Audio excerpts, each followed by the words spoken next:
Gold, trusted gold buyers. మీరు తాకట్టు పెట్టిన బంగారాన్ని విడిపించి ఈ రోజు ఉన్న మార్కెట్ ధరకు కొనబడను. ఆ మురారి గురించి మనం కాస్త ఎక్కువగా మాట్లాడుకుందాం సార్. తప్పకుండా. అండ్ ఫస్ట్ క్వశ్చన్ వచ్చేసి, సినిమాలు పక్కన పెడితే కృష్ణవంశీ గారి ప్రభావం మీ పైన చాలా గట్టిగా పడింది అనుకోవచ్చు రియల్ లైఫ్లో కూడా, ఆ మొండితనం. ఎస్ అండి, కృష్ణవంశీ గారు వెరీ ప్యాషనెట్ డైరెక్టర్ సార్. ఆయన్ని మొండి అని చెప్పాలా, ప్యాషన్ అని చెప్పాలా, నాకు ఇప్పటికీ ఇంకా ఆలోచిస్తే నేను సపరేట్గా ఆలోచించాలి దాని గురించి. అది మొండి కాదు, ఇంకోటి ఫ్యాషన్ కూడా కాదు సార్, పిచ్చే. ఎందుకంటే డెవిల్ డైరెక్టర్. ప్రాక్టికల్గా చూసే ఒకరోజు సెట్లో ఉన్నాను, నక్షత్రం సినిమాకి సార్. జస్ట్ హీరో సర్టిఫికేట్లు అట్లా ఎగరాలి, ఒక ఫైట్ అయింది, ఒక షాట్ కొడతాడు, ఒక పంచిస్తాడు, హీరో సర్టిఫికేట్ అట్లా ఎగరాలి. నేను 7:30కి వెళ్ళి కృష్ణవంశీ గారు ఏదైనా చూస్తున్నాను. నేను జస్ట్ అక్కడ కిషోర్ అని చెప్పి అసోసియేట్ తెలిసిన వ్యక్తి అయితే లోపలికి ఎంటర్ అయ్యాను. కృష్ణవంశీ గారు ఏదని చెప్పి మొత్తం అటు చూస్తున్నా. ఒక వ్యక్తి చిన్న షార్ట్ వేసుకొని, ఒక పాత బనీన్ వేసుకొని, జుట్టు కూడా సరిగ్గా దూకోలేదు, మట్టిలో కూర్చొని ఆయన పేపర్లు ఎగరేస్తున్నాడు. ఎందుకంటే ఇంతకుముందు అసిస్టెంట్లు ఎగరేశారంట, ఒక 6 సార్లు ఎగరేశారంట, పేపర్లో ఆయనకి కావాల్సినట్టు దిగలేదంట. అసలు వంశీ గురించి నాకే నాకు తెలిసినట్టుగా ప్రపంచంలో వంశీ గురించి ఎవరికి తెలియదండి. నాకు అసలు నేనే చెప్తాను. నెక్స్ట్ ఇంకో కాస్త ఒక 1.5 hour 2 hour అయింది సార్. షార్ట్ చూస్తున్నాడు, 4 ఇడ్లీలు పెట్టుకొని వచ్చారు, ఇటు తిన్నారు. ఏం తింటాడో తెలియదు. నేను వెనకాలే ఉన్నా, ఇటు తిన్నారు. అసలు ఎన్ని తిన్నారో అక్కడ ఏమున్నాయో ఆయన పట్టించుకోలేదు. ఆమె ఒక బౌల్ తీసుకొచ్చారు, చేయగలుగుకున్నారు అటు ఏదో. సో ఆయనకి ఏదో అది అసలు ఆయన ఏం తింటున్నారు, ఏం తాగుతున్నారు, అసలు ఏం తెలియట్లే ఆయనకి. అదే ప్యాషన్, విపరీతమైన ప్యాషన్ సార్. అసలు ఎలా అంటే ఫస్ట్ సినిమా ఎట్లా స్టార్ట్ చేయాలి, ఎలా స్టార్ట్ చేసి చెప్పాలి వంశీ గురించి అంటే, ఓ పెద్ద బుక్కే అది. నాకు ఆయన గురించి చెప్పాలంటే కంప్లైంట్ చెప్తా, మంచి చెప్తా అని చెప్పండి సార్.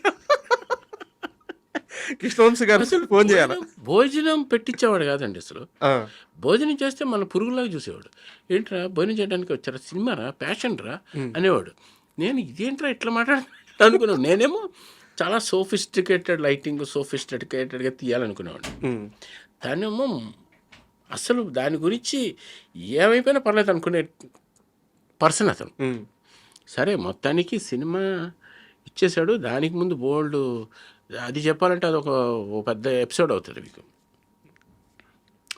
అసలు వీడిని ఎలాగా, వీడి ఇట్లా ఉన్నాడు, వీడిని ఎట్లాగానే వంచి సినిమా తీయాలనే కంకణం కట్టుకున్నట్టున్నాడు. నేను అసలు ఏది కూడా మైండ్లో పెట్టుకోను. అసలు నా స్టైల్ ఆఫ్ లైటింగ్ నేను చాలా అసలు పాలిష్డ్గా ఉండాలి సినిమా అనే ఫీల్లో అని, అలాంటి టైప్ ఆఫ్ మెంటాలిటీ నాకు. అసలు నీట్గా ఉండాలి, ఏది ముట్టుకోకూడదు, కెమెరా అంటే ఎవరు టచ్ చేయకూడదు అనుకునేవాడిని. అలాంటి స్టైల్ ఆఫ్ నాది. అతను ఏంటంటే మాస్, అసలు దుమ్ము పడిన కెమెరా పగిలిపోయిన షాట్ తీయాలనుకునే క్యాండిడేట్ అతను. ఈ ఇద్దరి మధ్యలో ఒక సినిమా జరుగుతుందంటే మీరు ఊహించండి. మాకు ఫస్ట్ డేనే షార్ట్ పెట్టాడు. అసలు సినిమా వస్తుంది కదా, సినిమా స్టార్టింగ్లో టైటిల్స్ అయిన తర్వాత ఫస్ట్ టెంపుల్ షాట్. అవును, అసలు సినిమాని అలాగే తీశాడు, ఆర్డర్ తీశాడు ఆయన. ఓకే. ఫస్ట్ అసలు మీకు సినిమా సాంగ్స్, అసలు మణిశర్మ గురించి చెప్పాలండి ఈ విషయంలో. సినిమా స్టార్ట్ అవ్వకముందే మొత్తం సాంగ్స్ రికార్డ్ అయ్యి వచ్చింది. ఏకైక సినిమా ఇండియాలో అది ఒకటే ఉంటుంది. ఇప్పుడు మనకి సినిమా అయిపోయి, సినిమా షూటింగ్ అంతా అయిపోయి లాస్ట్లో ఇంకొక 10 రోజులు రిలీజ్ అవుతున్నా మనకి సాంగులు రావు. అవును, అంటే that is not complaint from my side, but I don't know clearly. Murari cinema ఏంటంటే ఫస్ట్ 6-7 సాంగ్లు ఉంటాయి. 7 సాంగ్స్ కంప్లీట్గా రికార్డ్ అయ్యి ఫుల్ వర్షన్స్ మా చేతిలో ఉన్నాయి. ఏది ఇంకా షూటింగ్ స్టార్ట్ అవ్వకుండా. అలాంటి సినిమా అది. నాకు తెలిసి ఫస్ట్ పిక్చర్ అవుతుంది. I think the only picture, ఇలా ఇంక జరగదేమో. అలాంటి picture first cinema shooting start అయినప్పుడు దేవుడు టెంపుల్ మీద షాట్. అదేమో త్రూలో కెమెరాలో చూస్తుంటే నాకు ఇంత కనిపిస్తుంది. ఓకే. అంత వైడ్గా పెట్టి టెంపుల్ మీద షాట్ పెట్టమన్నాడు. అదేమో ఎక్స్పోజ్ అవ్వట్లేదు. నాకేమో మిడ్ నైట్లో షాట్ పెట్టాడు. అవి పాత టెంపుల్ పైకి ఎక్కి దాని మీద లైట్ బల్బులు పెడుతుంటే అసలు మాకు కుదరక, ఎక్స్పోజర్ దొరకదు. ఇంకా బ్యాక్ ఇంకా ఇంకా ఏదో చేయమంటాడు, నాకేం అర్థం కాదు. సో ఇలాంటి కండిషన్లో ఎవ్రీ సిచ్యువేషన్ నేను ఫేస్ చేశాను. ఛాలెంజే. Challenge every short challenge. ఒక్కోసారి నేను చచ్చిపోతానేమో అనుకుంటాను. సార్ నేను పైనుంచి కెమెరాలు, అప్పట్లో ఈ ఆటోమేటిక్ కెమెరాస్ లేవు. ఇప్పుడంటే జిమ్మీలని రకరకాల కెమెరాస్ వచ్చాయి. అంటే మనం ఆపరేట్ చేయక్కర్లేకుండా ఆటోమేటిక్గా కెమెరాస్ వచ్చాయి. ఎంత 100 feet హైట్ నుంచి కూడా ఫుల్గా అలా వచ్చేది. ఇప్పుడు అప్పట్లో ఏంటంటే మేమే దాని మీద కూర్చోవాలి, సార్ అది ఎక్కడ ఇరిగి పడిపోతుందో భయం. సార్ అలాంటి కండిషన్లో మేమే ఆపరేట్ చేయాలి. మాన్యువల్గా చేసాం. Full picture manually operated, all camera moments. Weight మోయాలి కదా సార్. వెయిట్ కెమెరా వచ్చి మనకే ఉంటుంది. ఎందుకంటే ఇక్కడి నుంచి ఇటు తిరిగేప్పుడు మనకి యాక్సెస్ ఉండదు, మాన్యువల్గా మనకి యాక్సెస్ ఉండదు. ఇప్పుడు వచ్చిన ఎలక్ట్రానిక్ అంటే మన కింద కూర్చుని సోఫాలో కూర్చుని చిన్న జాస్టిక్ ద్వారా ఆపరేట్ చేయొచ్చు. అవును. అప్పుడు అలా లేదు, man made work, full picture manual film. ఇది మురారి సినిమా. ప్లస్ మానిటర్ లేదు, లాస్ట్లో వచ్చింది. అలనాటి బాలచంద్రుడు పెళ్లి సాంగ్ ఒకటి ఉంటుంది సరే, ఆ సాంగ్లోనే ఫస్ట్ మానిటర్ వచ్చింది. అంతకుముందు మానిటర్ లేదు, ఊరికే కెమెరామెన్ బిలీవ్ చేసి తీయటమే.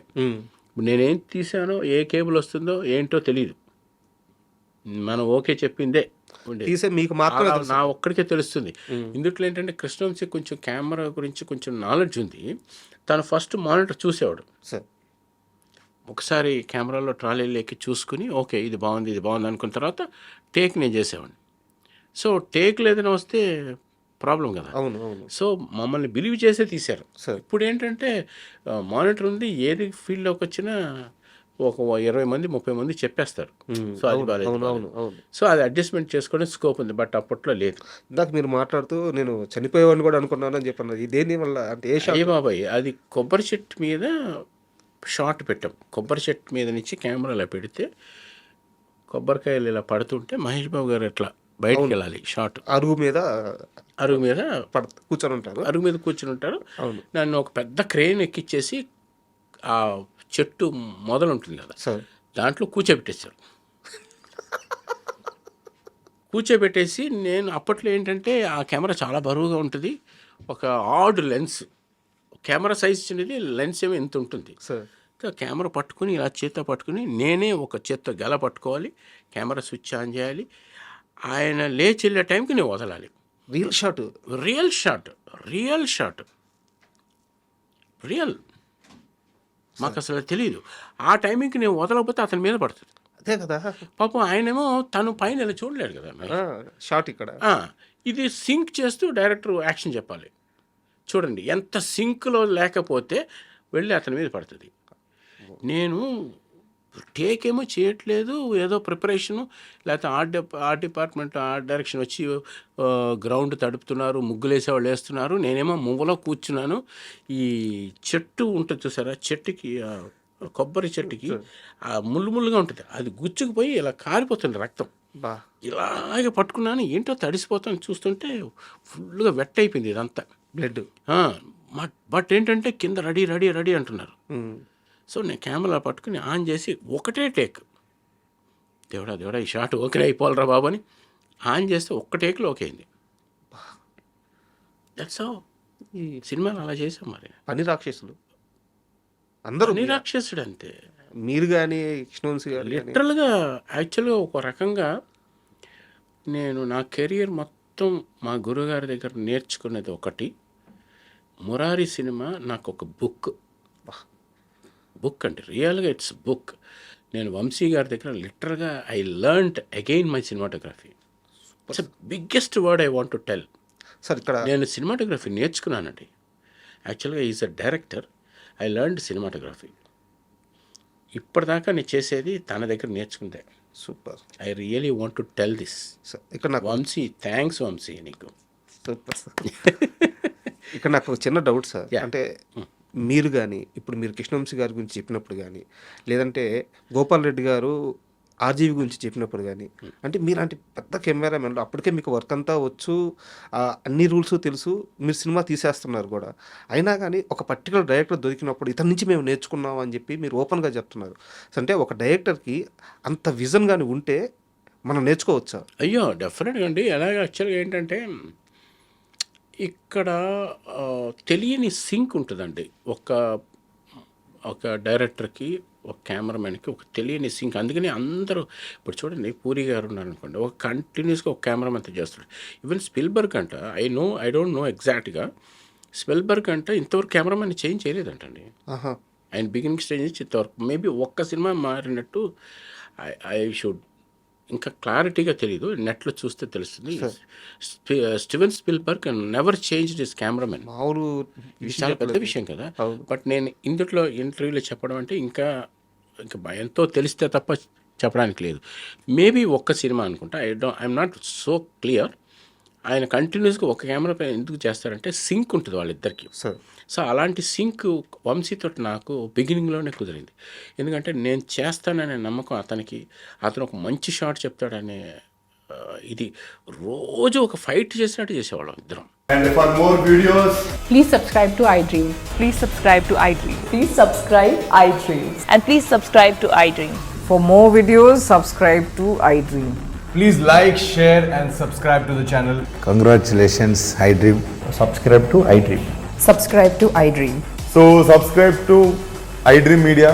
iDream ki iDream team andarki huge congratulations. Please subscribe iDream Media. Please subscribe to iDream. Subscribe iDream. Please subscribe to iDream. iDream అంటే నా కళల ఛానల్ను సబ్స్క్రైబ్ చేసుకున్న నోరు తిరుగుతలేదు. మీరైతే గంట గుర్తు కొట్టండి. For more such videos, please subscribe to iDream. Subscribe to iDream. Please subscribe to iDream. Please subscribe iDream Media. Please do subscribe to iDream. Please subscribe to iDream Media. For best entertainment and information, please subscribe iDream. And don't forget to subscribe to iDream.